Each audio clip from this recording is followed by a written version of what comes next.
दुनिया इस वक्त जिस मोड़ पर खड़ी है वह सिर्फ सियासत का मोड़ नहीं है, यह इंसानियत, ताकत, जुल्म और हक के टकराव का मोड़ है। हम एक ऐसे दौर में जी रहे हैं जहां न्यूज़ का हर हेडलाइन, हर बयान, हर इंटरव्यू सिर्फ एक खबर नहीं होता, बल्कि आने वाले कल की दिशा तय करता है।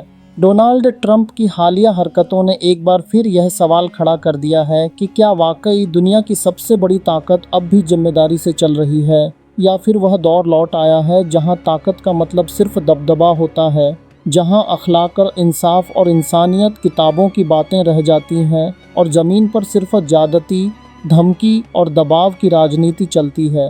ट्रंप का अंदाज खुद कोई नया नहीं है। अमेरिका ने इससे पहले भी दुनिया भर में तख्ते उलटवाए, हुकूमतें बदलीं, इकोनॉमी तहस नहस की, कभी डेमोक्रेसी के नाम पर, कभी ह्यूमन राइट्स के नाम पर, तो कभी वॉर ऑन टेरर के नाम पर। फ़र्क सिर्फ इतना है कि जो काम पहले पर्दों के पीछे होते थे, अब उन्हें कैमरे के सामने किया जा रहा है। पहले फाइलें सीक्रेट होती थीं, अब ट्वीट्स पब्लिक होते हैं। पहले मीटिंग्स बंद कमरों में होती थीं, अब धमकियां लाइव इंटरव्यू में दी जाती हैं। कभी किसी मुल्क की हुकूमत को नाजायज़ बता दिया जाता है, कभी किसी देश की ज़मीन को सिक्योरिटी रिस्क कहकर उस पर हक जताया जाता है, और कभी खुलेआम यह ऐलान कर दिया जाता है कि अगर हमारी बात नहीं मानी गई तो अंजाम अच्छे नहीं होंगे। यह सब कुछ कोई जज्बाती बयान नहीं है, यह वह पैटर्न है जिसे अब पूरी दुनिया पढ़ने लगी है। लोग समझ रहे हैं कि यह सब इत्तेफाक से नहीं हो रहा, बल्कि एक सोची समझी पॉलिसी का हिस्सा है। ग्रीनलैंड का मामला देख लीजिए, एक आज़ाद इलाका जिसकी अपनी पहचान है, अपना भूगोल है, अपनी संप्रभुता है, उस पर बिना किसी कानूनी या नैतिक आधार के कब्जे की बात करना किसी भी लोकतांत्रिक सोच से मेल नहीं खाता। सोचिए, कल को अगर कोई ताकतवर मुल्क आपके देश के बारे में यह कह दे कि यह हमारी सिक्योरिटी के लिए खतरा है, इसलिए अब यह इलाका हमारा है, तो आप इसे क्या कहेंगे?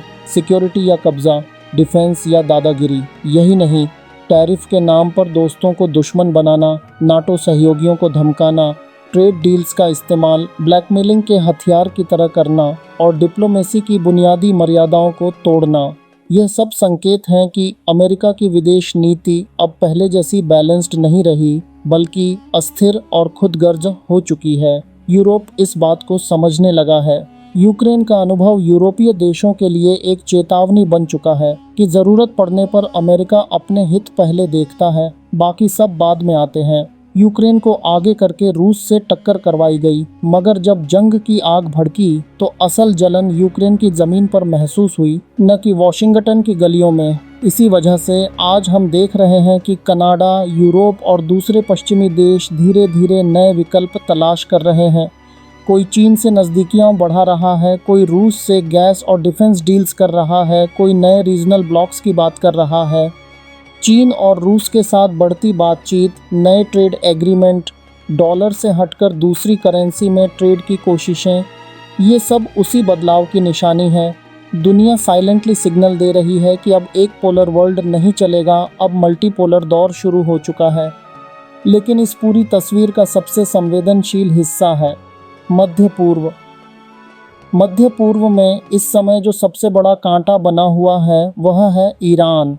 ईरान इसलिए नहीं कि वह सबसे अमीर है या सबसे ताकतवर है, बल्कि इसलिए कि वह एक खास सोच, एक वैचारिक निज़ाम पर खड़ा है, इस्लामी निज़ाम पर। ईरान ने यह साबित किया है कि तमाम पाबंदियों, दबाव और साजिशों के बावजूद एक मुल्क अपनी वैचारिक पहचान पर कायम रह सकता है। अपने फैसले वॉशिंगटन, लंदन या तेल अवीव से नहीं, बल्कि अपने शहरों से कर सकता है। यही बात कुछ ताकतों को खटकती है। उनके लिए मसला सिर्फ न्यूक्लियर प्रोग्राम नहीं, सिर्फ मिसाइल रेंज नहीं, बल्कि यह है कि एक मुल्क खुलकर कहता है कि उसकी निष्ठा अल्लाह, उसकी किताब और उसके रसूल के पैगाम से है, न कि वर्ल्ड बैंक, IMF और वॉल स्ट्रीट के इशारों से। जब सीधे जंग काम नहीं आती तो अंदरूनी अराजकता का सहारा लिया जाता है। जब मिसाइलें नाकाम हो जाती हैं तो प्रोटेस्ट को हथियार बनाया जाता है।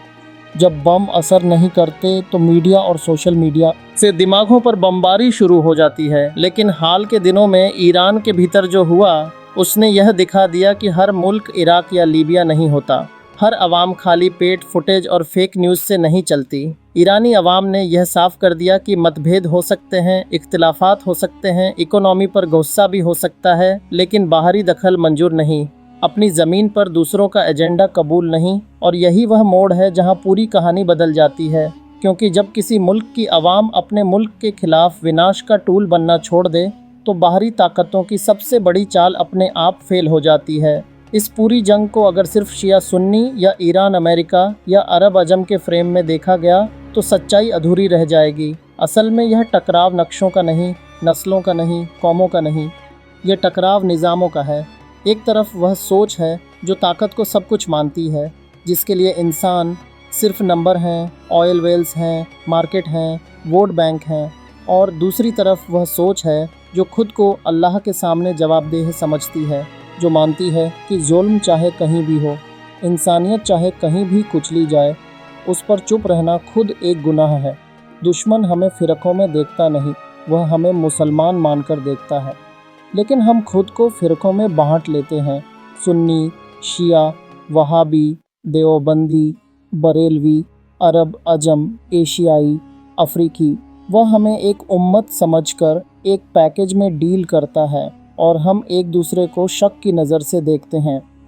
हमारे लिए पहचान कभी मसलक बन जाती है, कभी ज़बान बन जाती है, कभी मुल्क की सरहदें बन जाती हैं, जबकि दुश्मन के लिए हम सिर्फ एक चीज़ हैं, मुस्लिम वर्ल्ड। याद रखिए, अगर आज ईरान को फूट, प्रोपेगेंडा, इकोनॉमिक प्रेशर और अंदरूनी साजिशों के ज़रिए कमज़ोर किया गया, तो कल किसी और की बारी होगी। आज ईरान है, कल तुर्की हो सकता है, कभी किसी खाड़ी के मुल्क की बारी होगी, कभी किसी अफ्रीकी मुस्लिम देश की। इतिहास गवाह है, डिवाइड एंड रूल सिर्फ एक नीति नहीं, एक हथियार है।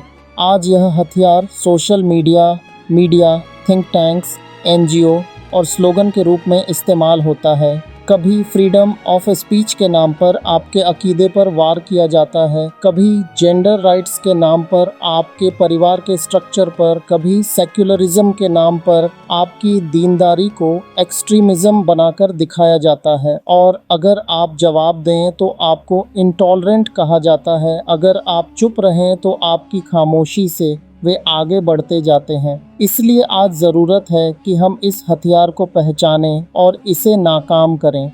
यह वक्त है उम्मत बनकर सोचने का, अपने मसलकी चश्मे उतारकर कुरान और सुन्नत की नज़र से दुनिया को देखने का। यह वक्त है एक जिस्म, एक जान बनने का।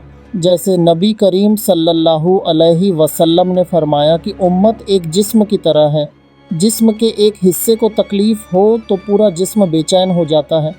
तो अगर आज कश्मीर, फ़िलिस्तीन, ईरान, यमन या किसी भी जगह के मुसलमान दबाव में हैं, तो ये सिर्फ उनका मसला नहीं, ये पूरी उम्मत का मसला है। दुनिया तेज़ी से दो ध्रुवों में बंटती जा रही है, नई गठबंधन बन रही हैं, नए सैन्य ब्लॉक्स सामने आ रहे हैं, इकोनॉमिक सिस्टम बदलने की बातें हो रही हैं, digital currency, cyber war, space militarisation, ये सब आने वाले तूफ़ान की आहट है। एक तरफ वह ब्लॉक है जो अपने आप को लिबरल, सेक्युलर और फ्री वर्ल्ड कहता है, लेकिन उसकी नीतियों का नतीजा अक्सर जंग, पाबंदियां और मिलिट्री बेस निकलते हैं। और दूसरी तरफ उन मुल्कों की कतार है जो कभी डरे हुए थे, कभी खामोश थे, लेकिन अब अपना रास्ता खुद तय करने की कोशिश कर रहे हैं। चाहे वो ईरान हो, चाहे तुर्की हो, चाहे कुछ अफ्रीकी मुल्क या एशिया में उभरती ताकतें।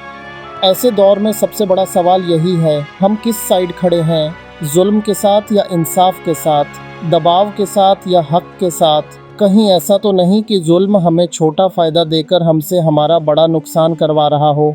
कहीं ऐसा तो नहीं कि कुछ सुविधाओं, कुछ आराम, कुछ दुनियावी फ़ायदों के बदले हम अपना आखिरत का सौदा कर रहे हों। अल्लाह ताला से दुआ है कि वह हमें हक को हक की तरह पहचानने की और उसे मानने की तौफीक अता फरमाए।